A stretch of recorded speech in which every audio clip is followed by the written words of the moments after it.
کاشانۂ بصیرت ایک ایسا یوٹیوب چینل جس پر ہر قسم کی دینی کتب بالخصوص محروم بصارت افراد کے لیے آڈیو اور ویڈیو فارمیٹ میں دستیاب ہیں اور بالعموم تمام مسلمان برادران و خواہران کے لیے دستیاب ہیں۔ اس لیے آپ سے گزارش ہے کہ بیل آئیکن کو پریس کر کے ہمارے اس چینل کو ضرور سبسکرائب کیجیے تاکہ آئندہ آنے والی ہر کتاب آپ کو بر وقت ملتی رہے۔ کاشانۂ بصیرت، کاشانۂ بصیرت، کاشانۂ بصیرت، کاشانۂ بصیرت۔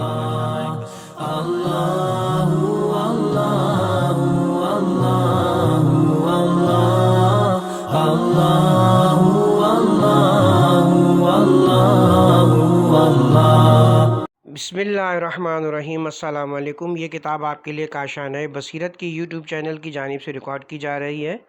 کتاب کا نام ہے متع اور اسلام۔ کتاب کے مصنف سید العلماء علامہ سید علی نقی مرحوم و مغفور ہیں۔ اب ہم کتاب کا پارٹ نمبر 10 پڑھیں گے۔ صفحہ نمبر 204، ترجمان القرآن حبر الائمہ عبداللہ بن عباس علیہ السلام۔ ان کی ذات دنیا اسلام میں محتاج تعارف نہیں ہے اور ان کا نکاح متع کو جائز سمجھنا بھی ایک ناقابل انکار حقیقت ہے۔ قاضی ثناء اللہ پانی پتی تفسیر مظہری صفحہ نمبر 672 میں لکھتے ہیں، محدث عبد الرزاق نے اپنی کتاب میں ابن جری سے اور انہوں نے عطا سے روایت کی کہ ابن عباس متع کو حلال سمجھتے تھے اور ابن عباس کہا کرتے تھے کہ متع کا جائز ہونا خدا کی طرف سے اپنے بندوں پر ایک رحمت کی صورت رکھتا تھا، اور اگر عمر نے ممانعت نہ کی ہوتی تو کبھی کسی کو زنا کرنے کی ضرورت نہ ہوتی۔ اور ابن عبد البر نے روایت کی ہے کہ ابن عباس سے دریافت کیا گیا متع کے متعلق کہ وہ صفا ہے یا نکاح۔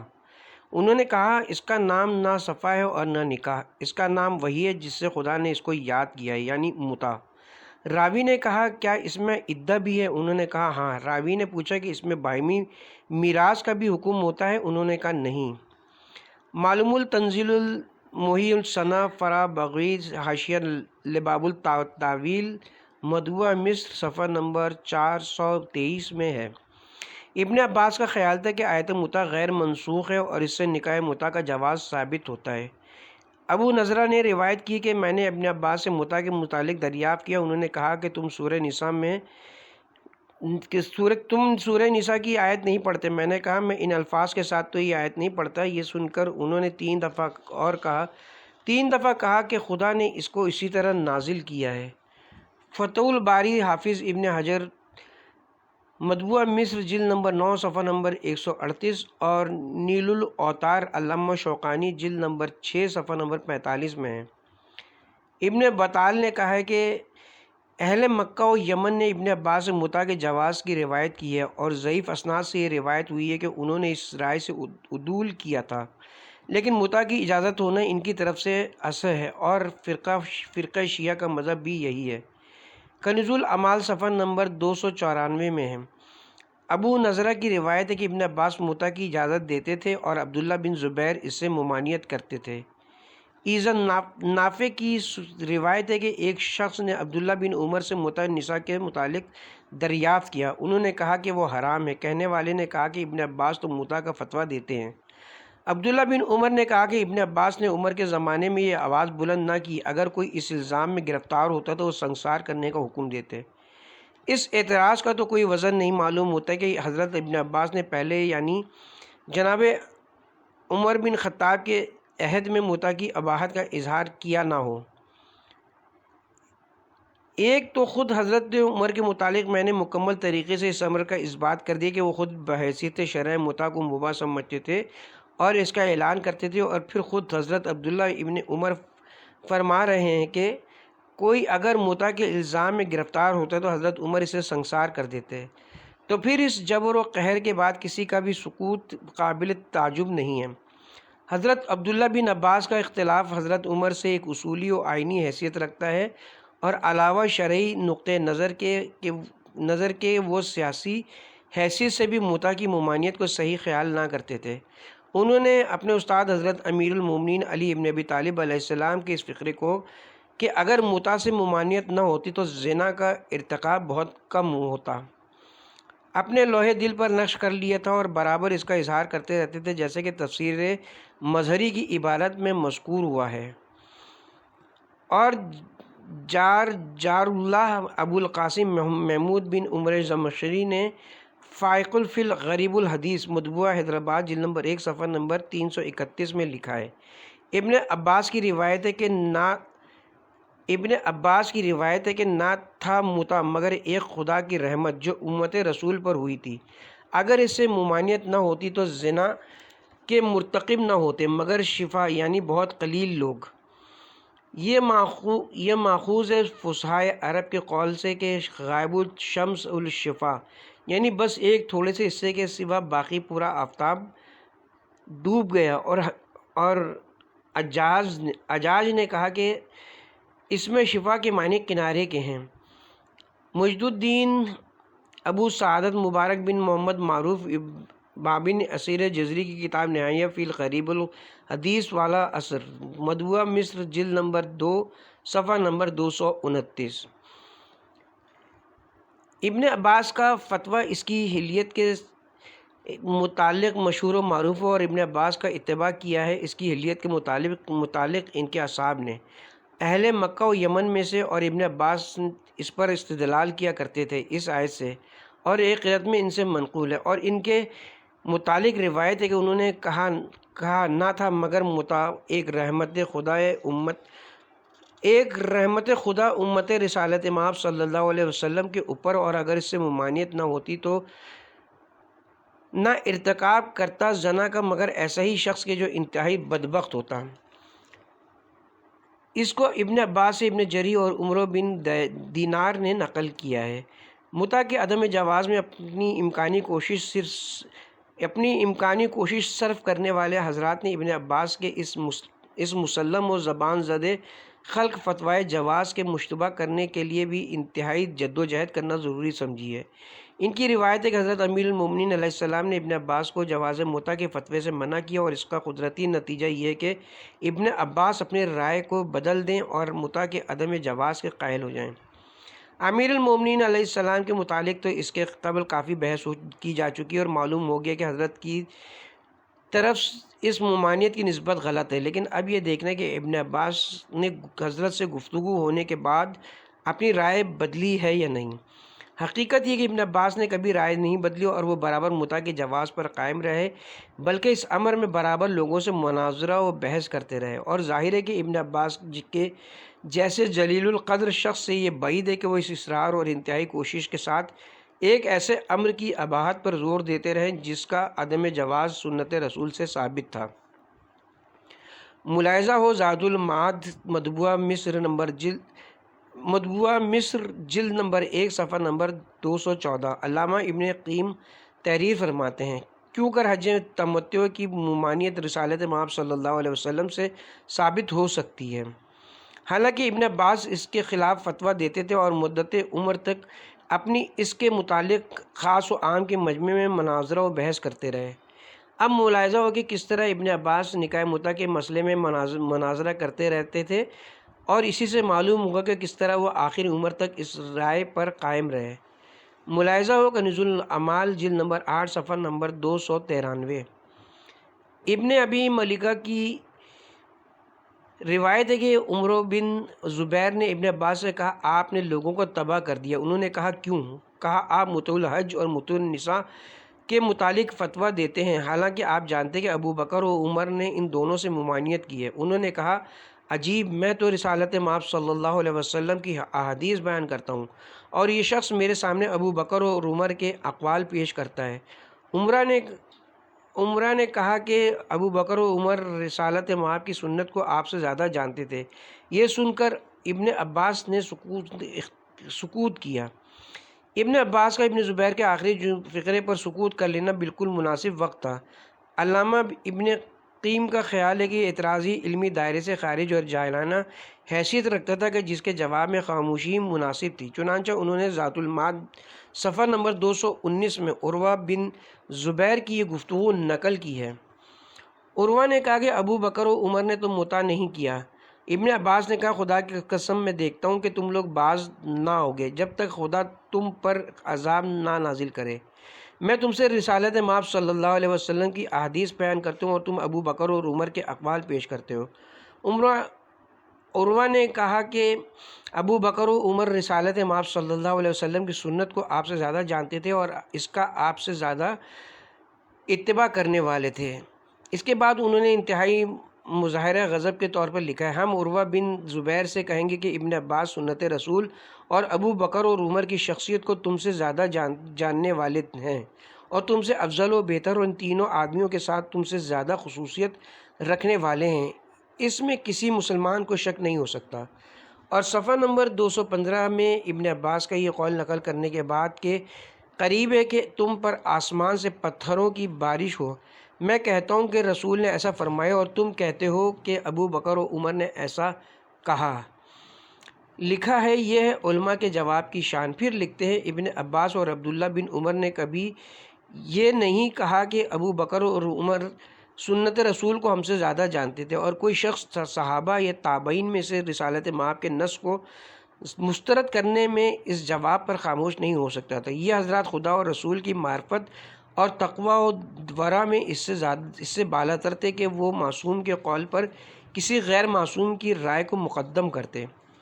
یہ الفاظ انہوں نے اگرچہ متاع الحج کی نسبت تحریر کیے ہیں، لیکن یہی بالکل متاع النساء کے اوپر بھی ٹھیک اترتے ہیں۔ عبداللہ بن زبیر کے ساتھ جو حاکم و بادشاہ خلیفہ وقت کی حیثیت رکھتا تھا، ابن عباس کا اختلاف بہت مشہور ہے اور اسی سے معلوم ہوتا ہے کہ وہ آخر تک سختی سے اس رائے پر قائم رہے۔ چنانچہ شیخ الاسلام کمال الدین محمد معروف بابن الحام اپنی کتاب فتح القدیر مطبوعہ لکھنؤ جلد نمبر 2 صفحہ نمبر 36 میں لکھتے ہیں،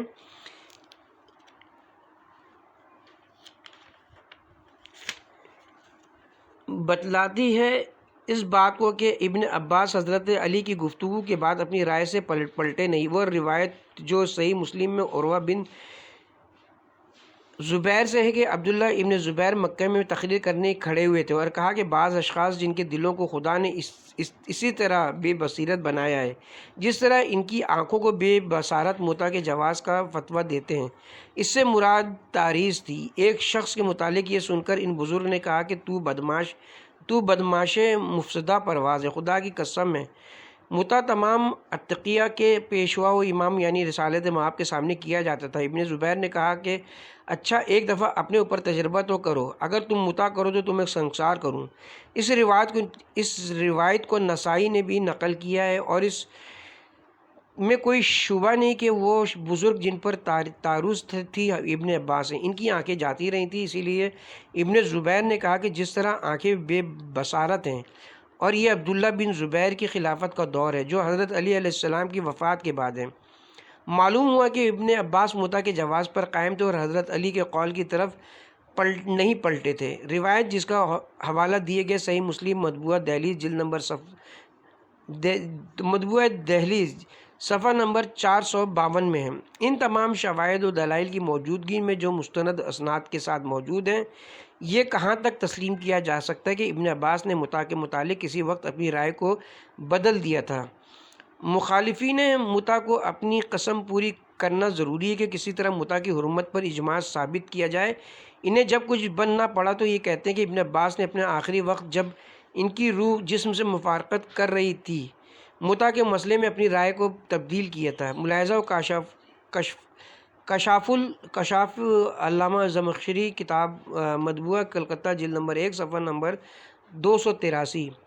کہا جاتا ہے کہ انہوں نے اپنے انتقال کے دن رائے کو تبدیل کیا اور کہا کہ خداوندہ میں اب توبہ کرتا ہوں اپنے قول سے جواز متع کے متعلق اور اپنے قول سے بے صرف کے متعلق۔ اب اس روایت پر میں کیا روشنی ڈالوں جبکہ اس کا اصلی راوی بھی معلوم نہیں کون ہے اور اس کی حیثیت کیا ہے، اور وہ ابن عباس کے سرانے بوقت انتظار موجود بھی تھا یا نہیں، اور وہ عالم انتصار میں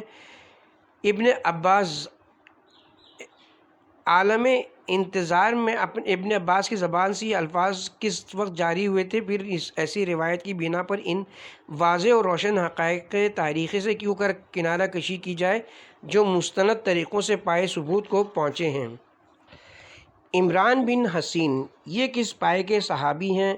حافظ ابن حجر نے تقریب التہذیب مطبوعہ دہلی صفحہ نمبر 163 میں لکھا ہے، جنگ خیبر والے سال میں اسلام لائے تھے اور حضرت رسول اکرم صلی اللہ علیہ وسلم کے صحابہ میں داخل ہوئے اور علم و فضل کے درجے پر فائز کوفہ میں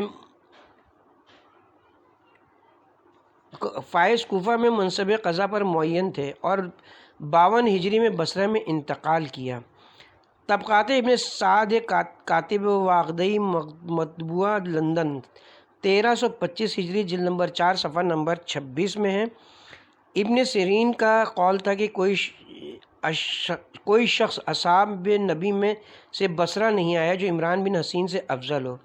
فرشتے عمران بن حسین سے مصافحہ کرتے تھے۔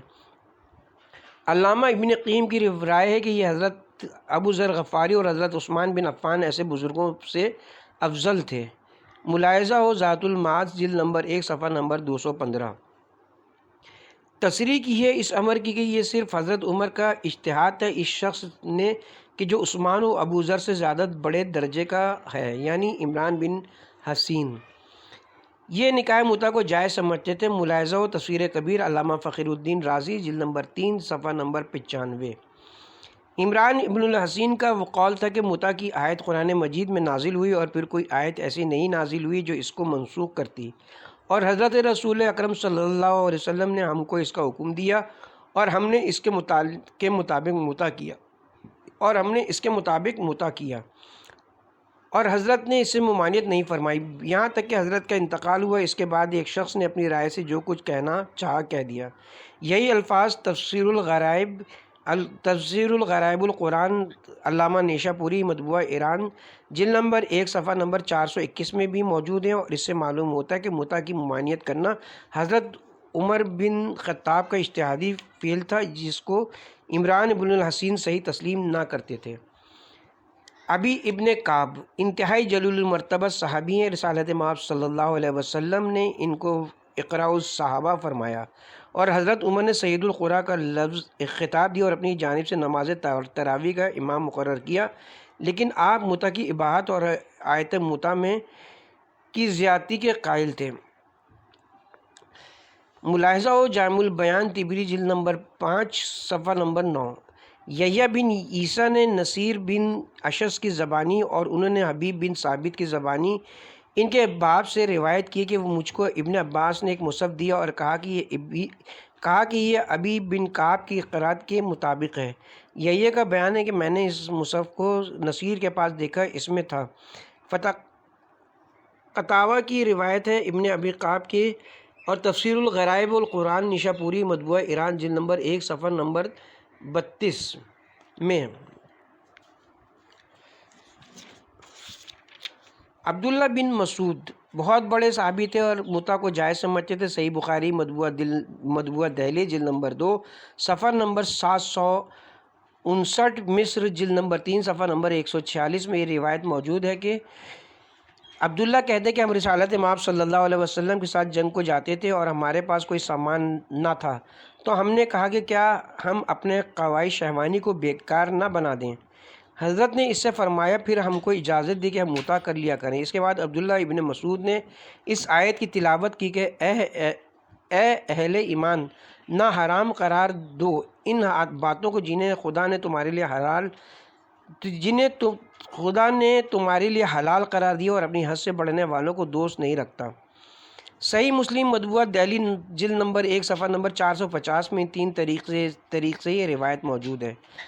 علامہ نووی نے اس کی شرح میں لکھا ہے، اس آیت کے پڑھنے سے معلوم ہوتا ہے کہ وہ مثل ابن عباس کے مطع کی حلیت کے قائل تھے۔ ابن تمیمہ نے متق الاخبار میں اسی روایت کو درج کرنے کے بعد لکھا ہے کہ متفق علیہ، اور علامہ ابن قیم نے ذات المعاد جلد نمبر 1 صفحہ نمبر 343 میں لکھا ہے۔ ابن مسعود مطع کی اباحت کے قائل تھے اور اس آیت کی تلاوت کرتے تھے کہ اے اہل ایمان، کیوں حرام قرار دیتے ہو ان باتوں کو جو خدا نے حلال کی ہیں؟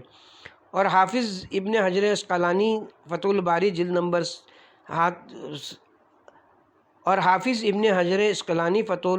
صفحہ نمبر 138 میں لکھتے ہیں، ابن حزم نے کہا ہے کہ متع کی اباحت پر قائم رہے بعد رسالت مآب صلی اللہ علیہ وسلم کے ابن مسعود اور شیخ الاسلام علامہ شوکانی نے بھی نیل الاوتار جلد نمبر 6 صفحہ نمبر 44 میں ابن حزم کی یہ عبارت نقل کی ہے کہ بلکہ ان کے بیان سے معلوم ہوتا ہے کہ ابن مسعود نے بھی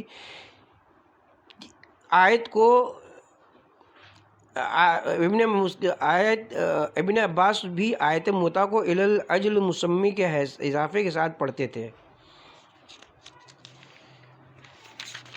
جابر بن عبداللہ انصاری فقہائے صحابہ میں سے تھے اور متع کو جائز سمجھتے تھے، اور جب کوئی اس مسئلے کو دریافت کرتا تھا تو برابر اپنے اور دیگر صحابہ کے عمل درآمد کو جو عہد رسول اکرم صلی اللہ علیہ وسلم سے حضرت عمر کے زمانے تک قائم تھا ذکر فرماتے تھے۔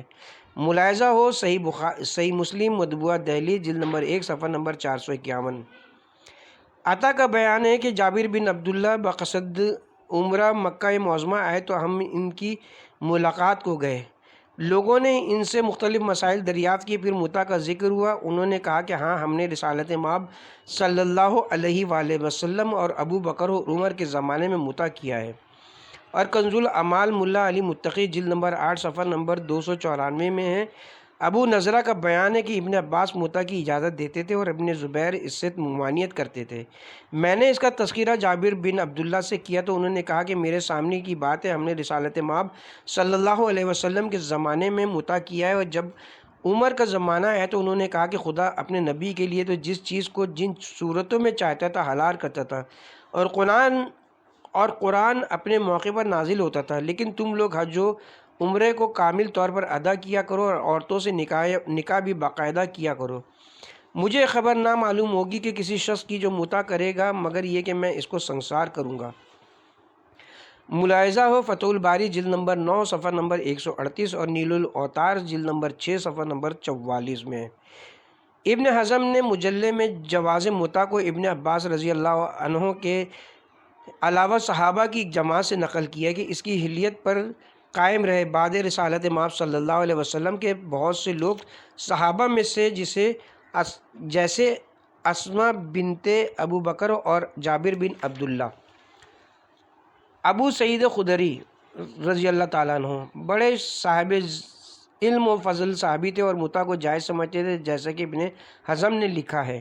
فتح الباری جلد نمبر 9 صفحہ نمبر 138، دنیل الاوتار جلد نمبر 6 صفحہ نمبر 44، کنز الاعمال جلد نمبر 8 صفحہ نمبر 295 میں حلیت متع کے متعلق ان کی 2 روایتیں مذکور ہیں۔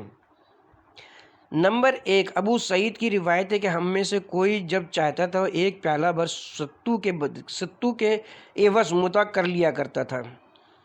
نمبر 2، ابو سعید کی روایت ہے کہ ہم رسالت مآب صلی اللہ علیہ وسلم کے زمانے میں کچھ کپڑے کے عوض متع کیا کرتے تھے۔ بعض دیگر صحابہ، فتح الباری جلد نمبر 9 صفحہ نمبر 138 میں ہے۔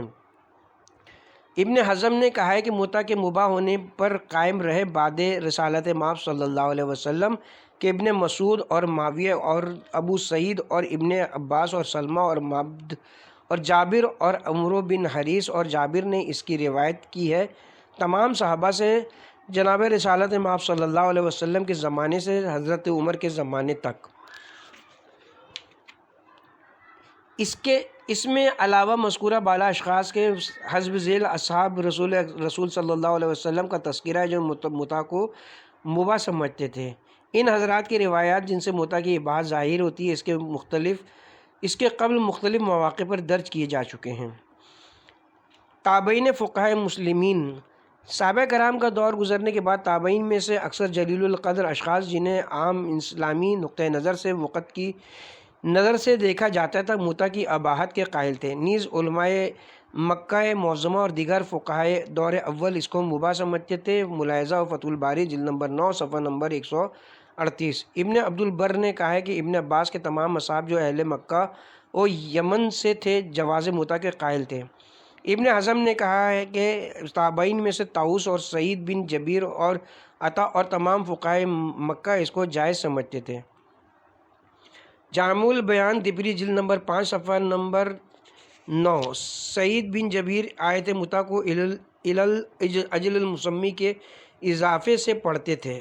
نیل الاتوار جلد نمبر 6 صفحہ نمبر 44 میں ہے۔ متع کے قائل تھے تابعین میں سے طاؤس اور عطا اور سعید بن ابن جبیر اور تمام فقہائے مکہ، اور ان لوگوں میں سے جو اباحت متع کے ساتھ مشہور تھے ابن جریر فقیہ مکہ ہیں، اور اسی وجہ سے اوزاعی نے کہا ہے کہ اہل حجاز کے اقوال سے 5 چیزیں متروک ہیں۔ ان میں سے ذکر کیا ہے متع کے جواز کو اہل مکہ کے اقوال میں سے، اور وتی فی دلبر اہل المدینہ کے اقوال میں سے۔ ان لوگوں میں سے کہ جنہوں نے متع کے جواز کو ابن جریر سے نقل کیا امام مہدی ہیں بحر الرائق میں، اور انہوں نے اس کو امام محمد باقر علیہ السلام اور امام جعفر صادق علیہ السلام سے اور تمام فرقہ امامیہ سے نقل کیا ہے۔ یہ تمام تابعین جن کے اقوال اباحت متع کے متعلق ذکر ہوئے ہیں اسلامی تاریخ میں درخشندہ اسما کے ساتھ مذکور ہے، اور کتب الرجال والسیر میں ان کے نام خاص عزت و وقت کے ساتھ لکھے گئے، جس کا تذکرہ رسالے کے غیر معمولی طور پر بڑھ جانے کی جہت سے ترک کیا جاتا ہے۔ امام محمد باقر علیہ السلام اور امام جعفر صادق علیہ السلام کا قول بھی نیل الاتار کی مذکورہ بالا عبارت سے ظاہر ہو گیا، جس کے بعد کم سے کم فرقہ شیعہ کے اوپر اس قول کے اختیار کرنے میں کوئی الزام باقی نہیں رہتا، اور مجھے امید ہے کہ میرے ان تمام دلائل کی بنا پر جو اس رسالے میں درج کیے گئے ہیں سواد اعظم مسلمین کو بھی شیعوں کے ساتھ ہم خیال ہو جانا ضروری ہے، جس کے بعد اس مسئلے میں کوئی اختلاف باقی نہیں رہ سکتا، لیکن انصاف شرط ہے۔ والسلام علی نقوی ضمیمہ ہمارے اس رسالے پر نگار کا تبصرہ۔ از قلم مؤلف ملک کے مشہور ادیب جناب نیاز فتح پوری نے اپنے رسالے نگار لکھنؤ کی جلد نمبر 24 شمارہ 15 نومبر 1933 میں متع اور اسلام پر تبصرہ فرمایا ہے، جو درج ذیل ہے۔ متع اور اسلام امامیہ مشن لکھنؤ کا 10واں تبلیغی رسالہ ہے، جس میں فاضل مؤلف مولانا سید علی نقی صاحب نے جواز متع نقلی و عقلی دلائل سے ثابت کرنا چاہا ہے۔ مولانا موصوف نہایت صاف و شگفتہ لکھنے والے لوگوں میں سے ہیں، اور کسی جگہ تہذیب و متانت سے نہیں ہٹتے، اسی لیے نفسیاتی طور پر ان کی تحریر میں بھی اثر ہوتا ہے، اور ان کے دلائل میں بھی ایک خاص قوت مضمر ہوتی ہے۔ متع کا مسئلہ نہایت مشہور اختلافی مسئلہ ہے، اور من جملہ ان مسائل کے ہے جو سنی شیعہ کے درمیان نمایاں طور پر خط فاصل کھینچنے والے ہیں۔ اس میں کلام نہیں کہ متع ابتدائے عہد اسلام میں رائج تھا، اور یہ بھی بالکل صحیح ہے کہ علماء اہل سنت اس وقت تک یہ ثابت نہیں کر سکے کہ اس کا رواج کا ممنوع قرار دیا گیا ہے، لیکن میری رائے میں یہ مسئلہ بھی اسلام کے معاشرتی مسائل سے تعلق رکھتا ہے، اور ضرورت زمانہ کے لحاظ سے اس میں بھی تبدیلی ہونی چاہیے۔ یعنی اگر اس وقت کی حالت میں اس کی مقتضی ہے کہ متع جائز رکھا جائے تو بے شک اس کو جائز رہنا چاہیے، خواہ وہ کسی وقت ممنوع ہی کیوں نہ قرار دیا گیا ہو، اور اگر حالات کا اقتضا یہ ہے کہ اس کے رواج کو بند کر دیا جائے تو اسے قطعاً ناجائز قرار دینا چاہیے، خواہ وہ کسی وقت ممنوع ہی کیوں نہ قرار دیا گیا ہو، اور اگر حالات کا اقتضا یہ کہ اس کے رواج کو بند کر دیا جائے تو اسے قطعاً ناجائز قرار دینا چاہیے، خواہ وہ جائز ہی کیوں نہ ہو۔ مولانا موصوف نے ابتدا میں فطرت انسانی کے لحاظ سے بھی اس مسئلے پر گفتگو کر کے متع کے جواز کو ضروری قرار دیا ہے، لیکن بہتر ہوتا اگر فاضل مصنف اسی کے ساتھ سوسائٹی کے نظام اور اس کے مسائل پر بھی غور فرما لیتے۔ اس میں شک نہیں کہ انسان کی زندگی میں بعض اوقات بعض گتھیاں ایسی بھی پڑ جاتی ہیں جو صرف متع کے ذریعے سے سلجھائی جا سکتی ہیں، لیکن یہ بھی حقیقت مسلمہ ہے کہ قانون یا شریعت کی تنظیم فطرت انسانی کے روشن پہلو کو سامنے رکھ کر کی جاتی ہے، اور امکانات تاریخ کی رعایت کبھی نہیں کی جاتی، ورنہ اصلاح کا کوئی مفہوم باقی نہ رہے۔ عہد سعادت میں متع رائج تھا یا نہیں، بات کو وہ ممنوع قرار دیا گیا یا نہیں، اس سے بحث فضول ہے، لیکن یہ ضرور قابل غور ہے کہ عہد حاضر میں جب کہ آزادی تمام جائز حدود کے ساتھ گزرنا چاہتی ہے، متع کا جواز کہیں آوارہ فحاشی کی صورت تو اختیار نہ کرے گا، اور سوسائٹی اس کو برداشت کر سکتی ہے یا نہیں۔ چنانچہ ایران میں جہاں صدیوں سے متع کا جواز چلا آ رہا تھا، رضا شاہ پہلوی نے اس کو بالکل بند کر دیا، کیونکہ اس وقت جبکہ عورتوں کا پردہ اٹھتا جا رہا ہے۔ متع کا جواز جو آفتیں ڈھا سکتا ہے وہ کسی سے مخفی نہیں، اور اس کو صرف اس دلیل پر کبھی مستحسن قرار نہیں دیا جا سکتا کہ وہ برے کام کرنے کا اچھا طریقہ ہے۔ جس حد تک منقولی دلائل کا تعلق ہے، مولانا یقیناً اس حد تک کامیاب ہوئے ہیں جس حد تک ایک مخالف مولوی کامیاب ہو سکتا ہے، کیونکہ روایت و احادیث کے دفتر بے پایہ ہیں۔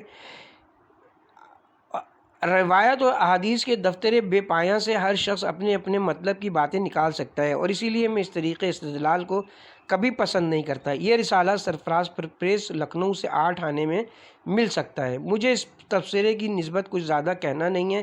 رسالے کے طرز انشاء اور طریقہ استدلال کے متعلق جو خوشگوار اظہار خیال کیا گیا مستحق شکریہ ہے، اور اسے ایک اتفاقی بات سمجھتا ہوں کہ میرا عنوان تحریر یا استدلال فاضل تبصرہ نگار کے ذوقی و ذہنی ساخت کے موافق ہے۔ رہا تہذیب و متانیت سے نہ ہٹنا، اسے میں ہر نتیجہ خواہ اور مقصد جو نگارندہ کا فرض سمجھتا ہوں۔ ان لوگوں کا ذکر نہیں جو گرمی تحریر سے حلقہ بگوش جذبات عوام میں گرم بازاری کے خریدار ہیں، اور بس ان کا اس کے علاوہ نہ کوئی نشانہ نگاہ ہوتا ہے اور نہ منزل مقصود۔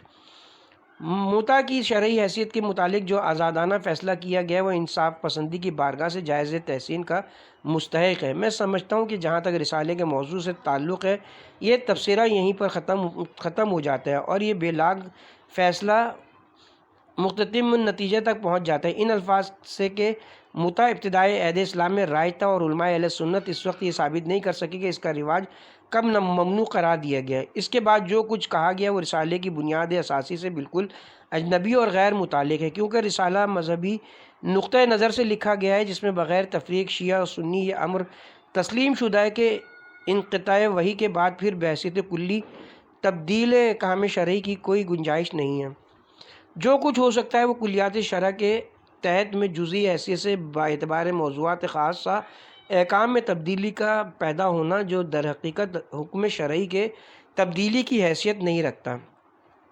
اس لیے مذہبی نقطۂ نظر سے حکم کی تعین میں جو کچھ قابل غور امر رہتا ہے وہ یہی کہ عہد سعادت میں متع کا رواج تھا یا نہیں، اور یہ کہ زمانہ وحی میں وہ ممنوع ہوا یا نہیں۔ اگر اس زمانے میں وہ جائز ہوا تو شرعی حیثیت سے وہ ہمیشہ جائز ہی رہے گا، کبھی بحیثیت کلی حرام نہیں ہو سکتا۔ یہ اور باتیں کہ خود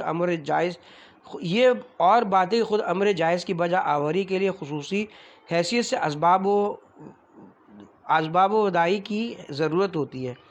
متع کے شرعی جواز کو برقرار رکھتے ہوئے عقلائے زمانہ کو اس بحث کی کافی گنجائش ہے کہ متع کو موجودہ زمانے میں عام طور سے روایت دینے کی ضرورت ہے یا نہیں۔ یہ ایک اجتماعی و انتظامی بحث ہوگی جس کو متع کی شرعی حیثیت سے کوئی تعلق نہ ہوگا، اور نہ یہ ان کے مسائل میں سے قرار پا سکتی ہے جو سنی شیعہ کے درمیان نمایاں طور پر خط فاصل کھینچنے والے ہیں، جس کے تصفیے کے لیے رسالے کی داغ بیل ڈالی گئی۔ فطرت انسانی کی حیثیت سے انسان کی زندگی میں جبکہ بعض گتھیاں ایسی بھی پڑ جاتی ہیں جو صرف متع کے ذریعے سے سلجھائی جا سکتی ہیں، تو ان کے سلجھانے کے لیے شرع کی وسعت اور جامعیت میں کوئی طریقہ ضرور ہونا چاہیے۔ امکانات تاریخ کی رعایت اس وقت تک نہیں کی جاتی جب وہ شاذ و نادر حیثیت رکھتے ہوں۔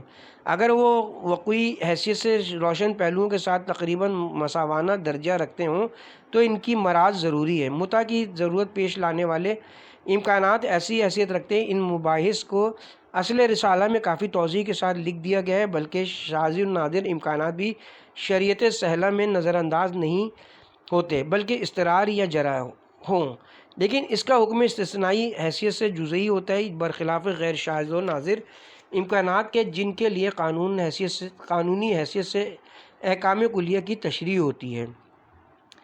یہ اندیشہ کہ عہد حاضر میں جبکہ آزادی تمام جائز حدود سے گزر جانا چاہتی ہے، متع کا جواز کہیں آوارہ فحاشی کی صورت تو اختیار نہ کر لے گا، اس لیے درست نہیں ہے کہ عہد حاضر میں بھی جو افراد جامع جائز حدود سے گزری ہوئی آزادی کے حدود تک نہیں پہنچے وہ متع کے جواز کی صورت میں بھی شرعی و عقلی قیود و شرائط کا لحاظ کریں گے، جن کا تذکرہ اصل رسالے میں کافی تفصیل کے ساتھ کر دیا گیا ہے۔ اس لیے ادارہ فحاشی کی صورت میں پیدا نہ ہوگی، اور نہ جو آزادی میں جائز حدود سے گزرے ہوئے ہیں وہ بغیر متع کے تشریح کے نکاح دائمی و طلاق میں بھی ادارہ فحاشی کی صورت پیدا کر سکتے ہیں، اور نکاح کی پابندیوں کے بغیر صرف شہوت رانی کے احکام کے ماتحت غیر ممکن الوقوع نہیں ہیں، بلکہ ایسے آزادی پسند افراد اگر کسی حد تک پابندی شریعت کا احساس بھی رکھتے ہوں تو نکاح کی جکڑ بندیوں کے مقابلے میں ان کے افعال کی زمام صرف جذبات کے ہاتھ میں ہوگی، اس لیے ادارہ فحاشی کی وسعتوں میں کوئی حد قائم ہی نہ ہوگی۔ لیکن اگر باخیال خود کسی آسان طریقے شرعی کے ماتحت وہ اپنی خواہشوں کو پورا کریں گے تو اس کے صرف میں کتنی ہی بے اعتدالی سے کام لیں، لیکن پھر بھی کچھ نہ کچھ شرعی و آئینی پابندیوں کا خیال رہے گا، اس لیے جائز حد سے گزری ہوئی کی بنا پر فحاشی کی صورت پیدا ہوگی وہ بھی نسبتاً کم ہوگی۔ میں محترم مدیر نگار کو دعوت دیتا ہوں کہ اگر یہ صحیح ہے کہ آزادی کے کچھ جائز حدود ہیں اور یہ کہ اس وقت آزادی اپنے جائز حدود سے گزر رہی ہے، تو آئیے ہم اور آپ مل کر آزادی کی جائز حدود پر باقی رکھنے کی کوشش کریں اور مخالف ہوا سے مقابلہ کریں، یہ نہ کہ اس آزادی کے بڑھنے کی بنا پر ایک مفید اور پرمصالح طریقہ جائز کو خواہ کے لیے کلیتاً ناجائز قرار دے دیں اور ان اجتماعی ضروریات کا باعث ہوں جو اس حکم کی افادی حیثیت سے وابستہ ہوتے ہیں۔ یہ بھی یاد دلائے بغیر میں آگے نہ بڑھوں گا کہ آزادی کے جائز حدود سے گزرنے کے احساس کے ساتھ محترم مدیر نگار کا وہ طرز عمل جو کلیتاً مذہب کے ساتھ ہے جامع بشری کے لیے مفید نہیں، بالکل مضر ہے۔ آزادی کی حد قائم کرنے کے لیے مذہب کا ایک کامیاب ترین آلہ ہے، اس کا کمزور بنانا خود آزادی کو جائز حد سے بڑھا دینے کا ذمہ دار ہے۔ حکومت ایران کا طرز عمل اس بات میں کوئی سند نہیں ہے پردے کے